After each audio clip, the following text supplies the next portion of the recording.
मैं जुगल आर्य future vision coaching classes में आप सभी का मैं हार्दिक स्वागत करता हूं। हमारे वीडियो की सीरीज चल रही है कक्षा 10वीं अध्याय फर्स्ट या अध्याय 1 वास्तविक संख्याएं, जिनमें कि हमें एचसीएफ ज्ञात करने हैं। कौन सी विधि से? यूक्लिड विभाजन प्रमेय से। पिछले वीडियो को अगर देखना है आपको, पिछले वीडियो में हमने एग्जाम्पल नंबर फर्स्ट और यूक्लिड विभाजन प्रमेय के बारे में समझा था। वो वीडियो आप प्लेलिस्ट में जाकर हमारा चैनल यूट्यूब पर सर्च कर जुगल आर्य प्लेलिस्ट में जाएं और देख सकते हैं। उस वीडियो के अनुसार हमारा प्रश्न क्रमांक फर्स्ट कवर हो रहा है। प्रश्न क्रमांक फर्स्ट का फर्स्ट, सेकंड और थर्ड कवर हो रहा है। इसके साथ ही थर्ड वाला भी कवर हो रहा है, क्योंकि किसी परेड में 616 सदस्य वाली एक सेना की टुकड़ी, जिसमें से 32 सदस्य वाले एक आर्मी के बैंड के पीछे मार्च करना है, तो दोनों समूह में संख्या वाले स्तंभ को मार्च करना है। इसकी स्तंभ की संख्या कितनी होगी?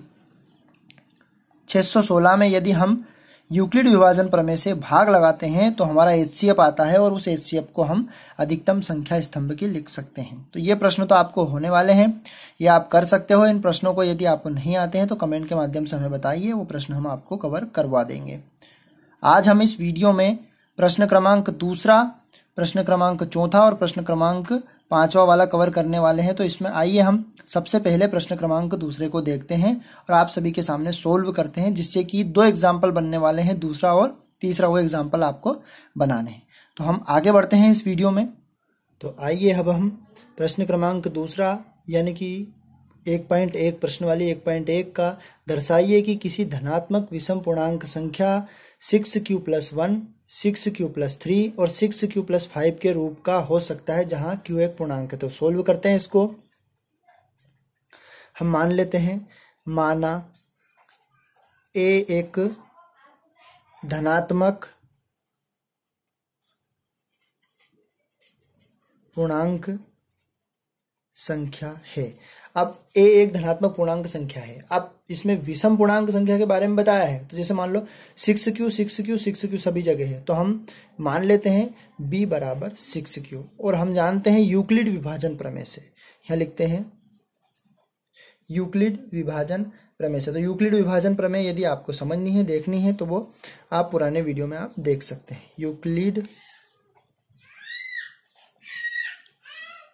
यूक्लिड विभाजन प्रमेय क्या है?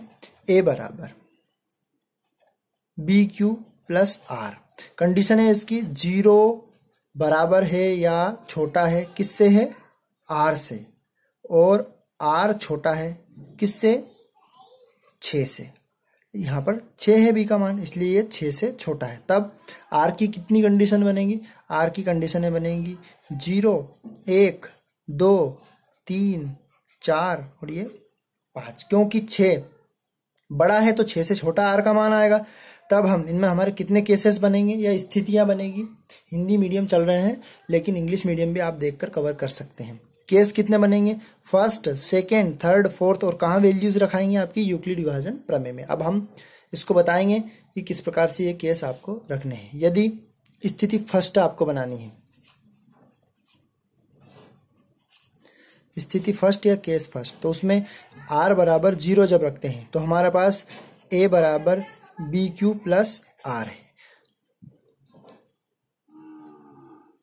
तो पहली स्थिति में हमारी b की वैल्यू हमने मानी थी 6, यानी कि 6q, और r की वैल्यू है 0। तो ये हमारी किस कंडीशन में हो सकता है? ये 6q, ये हो गया।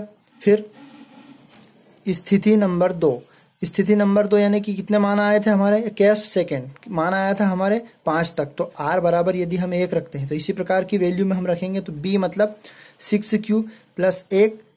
फिर स्थिति नंबर 3 या केस थर्ड, तो ये बनेगी आपकी a बराबर, a चल रहा है, r बराबर कितना है हमारा? r बराबर यहाँ पर 2 आएगा, तो ये हो जाएगा आपका 6q+2। r की जगह पर 2 रखा हमने, ये वैल्यू जहाँ रखी है एक जगह हमने लिख दी है यूक्लिड विभाजन प्रमेय। b की वैल्यू हमने 6 मानी है। यदि उस गुणांक में अगर 4 होता तो हम 4 लिख सकते थे, क्योंकि एग्जाम्पल नंबर थर्ड में 4 से दिया है, तो आप 4 से कर सकते हैं। यह स्थिति हो गई। स्थिति 4 हमारी बनेगी r बराबर 3 मान लिया हमने। अब यूक्लिड विभाजन प्रमेय में जब इसका मान रखेंगे तो वो कैसे रखाएगा? BQ+R, तो BQ यानी कि 6q+3। स्थिति 5। तो 5 स्थितियां बनी इसमें, तो r बराबर इसमें क्या रख दिया हमने 4। तो ये हो जाएगा BQ प्लस 4। छठी स्थिति r बराबर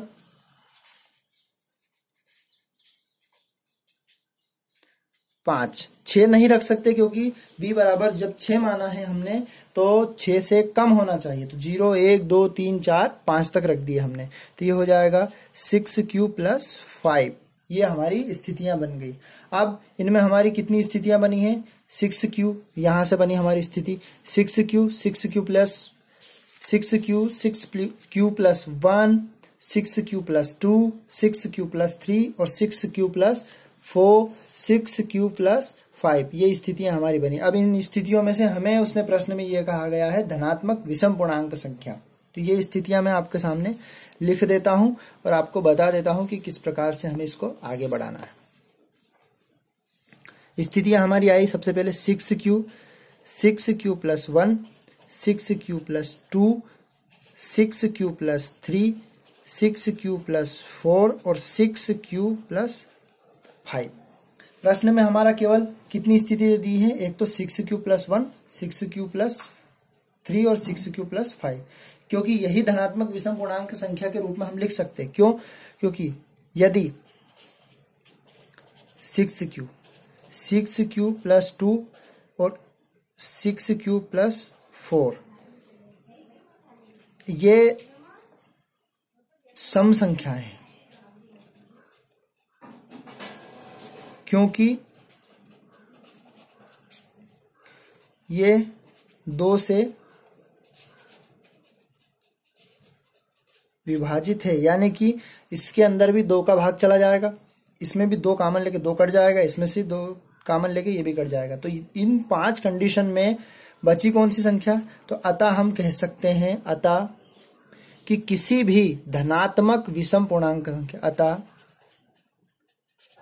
किसी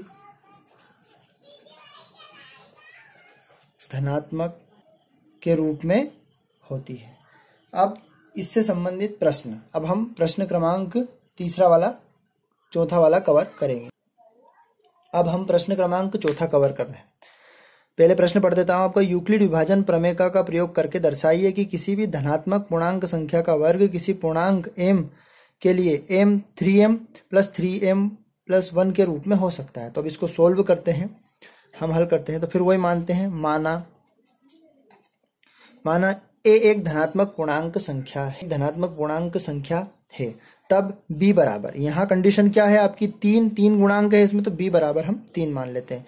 फिर यूक्लिड विभाजन प्रमेय से, तो क्या है आपकी यूक्लिड विभाजन प्रमेय, a बराबर BQ प्लस r, जहाँ कंडीशन है r छोटा है या बराबर है, 0 छोटा है या बराबर है r से, और r छोटा है किससे, 3 से, क्योंकि यहाँ कंडीशन क्या बनी है आपकी, 3 बनी है। तब r की कितनी वैल्यू बनेगी, 0 1 और 2, 3 स्थितियां बनी हैं। तब हम कह सकते हैं कि स्थितियां फर्स्ट, यानी कि केस फर्स्ट में किस प्रकार से रखना, तो इसी प्रकार से हम मान रखते जाएंगे। लेकिन प्रश्न में कहा गया है कि धनात्मक पूर्णांक संख्या का वर्ग, तो वर्ग करके इसको हल करना है। तो हम कंडीशन नंबर फर्स्ट आपके सामने लेकर आते हैं। स्थिति फर्स्ट या केस फर्स्ट, हम क्या जानते हैं, r की कितनी वैल्यूज है हमारे पास, 0 1 2 3 सॉरी 2।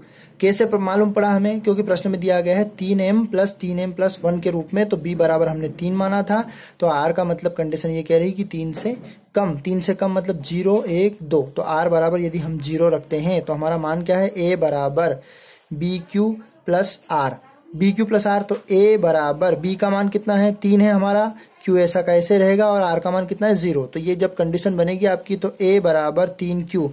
अब प्रश्न में कहा गया किसी भी धनात्मक पूर्णांक संख्या का वर्ग, तो जब इसका हम वर्ग करते हैं, ऐसे वर्ग कर दिया हमने, वर्ग करने पर a का वर्ग बन जाएगा, तो ये 3 तिया कितना बन जाएगा, 9 का वर्ग। तब हम इसको ऐसा कर सकते हैं, टुकड़े में डाल सकते हैं, इसको तोड़ सकते हैं, तो 3 और 3q का वर्ग। और प्रश्न में कहा गया है कि वहां m के रूप में, किसी पूर्णांक संख्या m के रूप में, तो जहां करके हम मान लेते हैं, जहां 3q का वर्ग बराबर हमने m मान लिया, 3q का वर्ग बराबर हमने m जैसे ही माना। अब देखना ध्यान से, ये बन जाएगा 3m। पहली वाली स्थिति, पहली वाली शर्त हमारी प्राप्त हो गई। अब दूसरी वाली शर्त हम यहाँ पर लिखते हैं, स्थिति सेकेंड या केस सेकेंड, r बराबर हमें क्या रखना है, 1 रखना है। तब क्या है आपका a बराबर B Q plus R. b की वैल्यू हमारे पास 3 है, हमने 3 मानी थी, q ऐसा कैसे रहेगा और r की वैल्यू 1। क्या कहा गया है प्रश्न में, किसी धनात्मक पूर्णांक संख्या का वर्ग, तो इसका वर्ग कर दिया। अब वर्ग का फार्मूला हमको आता है a प्लस बी का होल वर्ग, तो a का वर्ग प्लस b का वर्ग प्लस 2ab। यदि a बराबर हम 3q रखते हैं और b बराबर हम 1 रखते हैं तो इसको सोल्व करें, तो वर्ग करेंगे इसका, a का वर्ग मतलब 3q का वर्ग, b का वर्ग मतलब 1 का वर्ग, 2 ऐसा का ऐसे रहेगा फार्मूले का, a मतलब 3q, b मतलब फर्स्ट। जब हल करते हैं तो ये हो जाएगा 3 तिया 9q का वर्ग प्लस 1 का वर्ग 1 ही रहेगा, 3 दूना 6 और 6 कम 6, तो ये हो जाएगा आपका 6q। जमा लेते हैं इसको, 9q का वर्ग प्लस 6q प्लस 1। अब यहाँ से क्या कॉमन निकल रहा है वो हम कॉमन निकाल देते हैं। तो क्या कॉमन निकल रहा है इसके अंदर से, यहाँ से हमारा 3 कॉमन निकल रहा है, 3 केवल 2 स्टेप से, तो 3q का वर्ग प्लस 2q प्लस 1। जहां हम क्या मान लेते हैं, जहां 3q का वर्ग प्लस 2q बराबर हमने मान लिया m, तो इसके पूरे के पूरे कोष्टक की जगह पे ये हो जाएगा 3m प्लस 1। दूसरी स्टेप आ गई, पहली कंडीशन हमने r बराबर 0 से निकाल ली थी, दूसरी कंडीशन हमने r बराबर 3 से निकाल ली, और तीसरी कंडीशन हमारी r बराबर 2 से निकालने की वैसे जरूरत नहीं है, पर जब उसमें कंडीशन आई तो हम उसको निकाल के आपको बता देते हैं।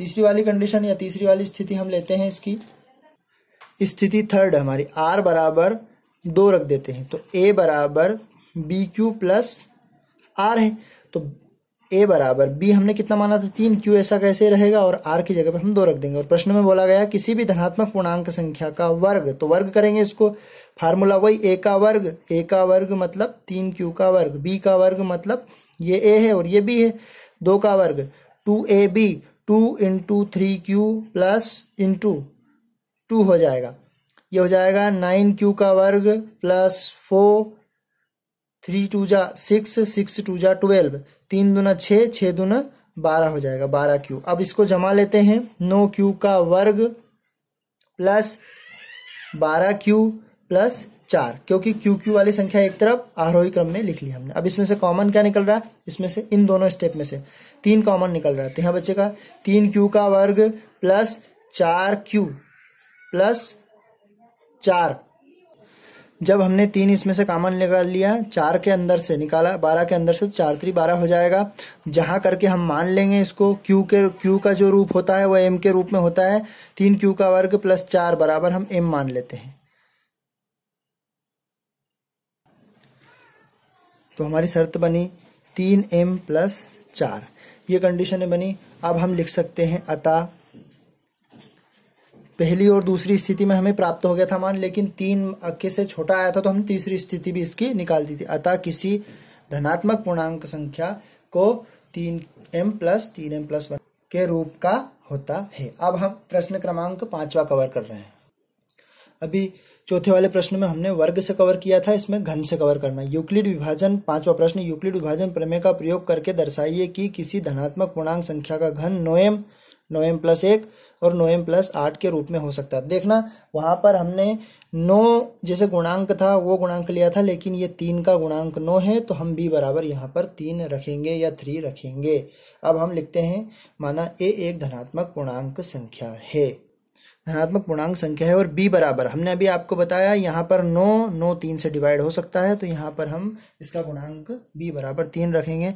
तब यूक्लिड विभाजन प्रमेय से, यूक्लिड विभाजन प्रमेय है हमारी a बराबर बी क्यू प्लस आर, जहां आर की कंडीशनें बनती है 0 से छोटा है या बराबर 0 का, यानी कि 0 भी इसमें आएगा आर से, और आर छोटा है किससे, 3 से, तब आर के कितने मान बनेंगे, 0 1 और 2। 3 नहीं आएगा क्योंकि 3 बड़ा है और 3 से छोटे छोटे जितने मान रहेंगे 0 और, तो तब हम यहाँ पर हमारी स्थितियां कितनी बनेंगी, केसेस कितने बनेंगे, ये फर्स्ट सेकेंड और थर्ड, जैसे पिछले सवाल में हमने वर्ग किया था इसमें हम क्यूब करेंगे। तो अब हम फर्स्ट स्थिति इसकी क्लियर करते हैं। तो स्थिति फर्स्ट है हमारी r इक्वल 0, यानी कि हमारी यूक्लिड विभाजन प्रमेय यह कहती है कि a बराबर बी क्यू प्लस आर। तो a a बराबर b की वैल्यू हमारी 3 है, 3 हमने मानी है, 9 था इसका गुणांक तो हमने 3 इसका गुणांक मान के लिख दिया है। 3q प्लस 0, तो ये a बराबर 3q, 3q का क्यूब, क्योंकि किसी भी धनात्मक पूर्णांक संख्या का घन पूछा है इसमें, तो 3 का क्यूब कितना होता है 27 क्यूब का वर्ग, और किस रूप में, m के रूप में बनाना है इसको, तो हम इसमें से कॉमन निकालेंगे, 9 कॉमन निकालेंगे इसके अंदर से, तो यहाँ पर बचेगा 3q का क्यूब, जहां हम मानेंगे कि 3q का क्यूब बराबर m मान लिया हमने, तो ये हो जाएगा हमारा 9m, यानी कि हमारी जो प्रश्न में बोला गया था कि 3m के रूप में हो सकता है, तो ये हो सकता है पहली स्थिति। अब दूसरी स्थिति हम यहाँ पर कवर करते हैं इसकी सेकेंड स्थिति नंबर सेकेंड। तो स्थिति नंबर सेकेंड r इक्वल 1 करा हमने, तो यूक्लिड विभाजन प्रमेय है a बराबर BQ प्लस R, जहां a ऐसा कैसे रहेगा और b की वैल्यू है 3 और q ऐसा कैसे, r की वैल्यू फर्स्ट। क्यूब की बात करी तो हमने इसका घन कर दिया। अब घन के लिए हमें इसकी सर्वसमीका याद होनी चाहिए, तो a प्लस b का होल क्यूब, तो इसके होल क्यूब का फार्मूला है a का क्यूब प्लस b का क्यूब प्लस 3a वर्ग b प्लस 3ab का वर्ग। अब a की वैल्यू हमारी है 3 क्यूब और b की वैल्यू है हमारी 1, तो ये वैल्यूज हम इसके अंदर रखते हैं और इस सवाल को हम सोल्व करते हैं। तो वैल्यू हल करते हैं, a क्यूब मतलब 3q का क्यूब, b क्यूब मतलब 1 का क्यूब, और 3 ऐसा का ऐसे रहेगा, a का वर्ग मतलब 3q का वर्ग, b का वर्ग मतलब इंटू 1 हो जाएगा, b की वैल्यू हमारी 1 है, फिर प्लस 3a मतलब 3 क्यूब, b मतलब एक का वर्ग। अब इसको हल कर लेते हैं, तो 3 का क्यूब होता है 27 क्यू का क्यूब या घन, 1 का घन 1 ही रहेगा, 3 का वर्ग 9 हो जाएगा, 9 का गुणा 3 में करेंगे 27 और 27 का गुणा 1 में करेंगे तो ये 27 का 27 ही रहेगा, 27 से कम 27 क्यू का स्क्वायर, प्लस लगा दिया, 3 का 3 में मल्टीप्लाई किया, 3 3 जा 9 या 3 तिया 9 और 1 का वर्ग 1 ही, तो ये हो जाएगा 9 क्यूब का वर्ग। अब इसके अंदर से हम जमा लेते हैं इसको अवरोही क्रम में, 27 क्यू का क्यूब प्लस 9 क्यू का स्क्वायर, माफ करना ये है स्क्वायर नहीं है, तो ये हो जाएगा आपका 27 क्यू का क्यूब और 27 क्यू का स्क्वायर, और ये 9 क्यू प्लस 1, क्योंकि यहाँ पर 1 पे वर्ग है ना कि क्यूब पे, ये थोड़ा सा हमने गलत लिख दिया था बाय मिस्टेक। अब यहाँ पर हम इसके अंदर से ये तीनों राशियां हैं, इसके अंदर से हम 9 कॉमन निकाल लेते हैं, 9 कॉमन निकाला तो यहाँ 3 बचा, 3 क्यू का घन प्लस 3 क्यू का वर्ग प्लस 3 क्यू और ये प्लस 1 लिख दिया हमने यहाँ पर, जहां हम क्या मानते हैं, पूरा का पूरा कोष्टक के अंदर वाला मान 3 क्यू का क्यूब प्लस 3 क्यू का वर्ग प्लस 3 क्यू बराबर, हमारा सवाल है m के रूप में, तो बराबर हमने m मान लिया, तो यहाँ पर हम रखेंगे इसकी जगह पे 9 क्यू ऐसा कैसे, पूरा का पूरा यहाँ m रख दिया प्लस 1, तो ये सेकेंड स्थिति हमारी प्राप्त हो गई। अब थर्ड स्थिति हम लिखते हैं इसकी। अब स्थिति थर्ड में r बराबर 2 बचा है, तो r बराबर, तो यूक्लिड विभाजन प्रमेय a बराबर बी क्यू प्लस r, तो a बराबर b की वैल्यू क्या है हमारी, b की वैल्यू है हमारी 3 और q ऐसा कैसे, r की वैल्यू 2, तो इसका घन किया हमने, घन का फार्मूला हमने दूसरी स्थिति में लिखा हुआ है, आप वीडियो को रोककर वहां से फार्मूला यहाँ पर चूंकि करके नोट कर सकते हैं, तो मैं आपको सीधा सीधा हल करके बता देता हूँ। 3q का घन प्लस 2 का घन plus 3 into 3ab 3 into q का वर्ग into 2 plus 3 into 3q into 2 का स्क्वायर। अब इसको सोल्व कर लेते हैं, तो 3 का घन होता है 27 क्यू का घन और 2 का होता है 8 और 3 का वर्ग होता है 9 और 9 का गुणा हमने 3 में किया, ये हो गया 27 और 27 का 2 में किया तो 27 दूना होता है 54, तो 54 क्यू का वर्ग और प्लस करके 3 तिया 9 और ये 4 हो गया 2 का वर्ग, तो 9 चुकू 36, तो ये हो गया 36 का क्यूब। जमा लेते हैं इसको, 27 क्यू का क्यूब प्लस 54 क्यू का वर्ग प्लस 36 क्यू प्लस 8। अब ये जमाने के बाद हम इसमें से कॉमन निकाल लेते हैं, कितना कॉमन निकलता है, तो इसके अंदर से हम 9 कॉमन निकाल लेते हैं, तो ये हो गया 9 तिया 27 का घन और ये 6, 9 छके 54 का वर्ग और ये 9 चौको 36 क्यू और प्लस 8 चल रहा है। जहाँ करके हम मान लेंगे इसको, क्या मान लेंगे, जहाँ करके 3Q प्लस 6Q का वर्ग प्लस 4Q बराबर M मान लिया। तो ये हमने लिख दिया इस कोष्टक की जगह पे 9M प्लस 8। तो तीनों स्थितियां हमारी, फर्स्ट स्थिति हमारी चाहिए थी हमको कि अतः हम लिख सकते हैं अतः किसी भी धनात्मक पूर्णांक संख्या का घन 9m प्लस 1 और 9m प्लस 8 के रूप का हो सकता है। यानी कि हम लिख सकते हैं अतः, यहाँ लिखना अतः किसी भी धनात्मक पूर्णांक संख्या का घन 9m प्लस 1 या 9m प्लस 8 के रूप का हो सकता है। वीडियो में हमने आपको प्रश्न क्रमांक दूसरा, चौथा और पांचवा कवर किया है। तो 1.1 हमारी कवर हो गई। अगर इसमें किसी भी प्रकार के प्रश्न में डाउट हो तो कमेंट कर हमें बता सकते हैं। वीडियो अगर पसंद आए तो लाइक, सब्सक्राइब और शेयर करना ना भूलें। ये NCERT Hindi medium class 10th के वीडियो हैं, इनकी सीरीज चल रही है। तो पहला वीडियो हमने बना दिया। यूट्यूब पर हमारे चैनल को सर्च करें, गूगल आर्य प्लेलिस्ट में जाकर सारे वीडियो आप देख सकते हैं। धन्यवाद साथियों।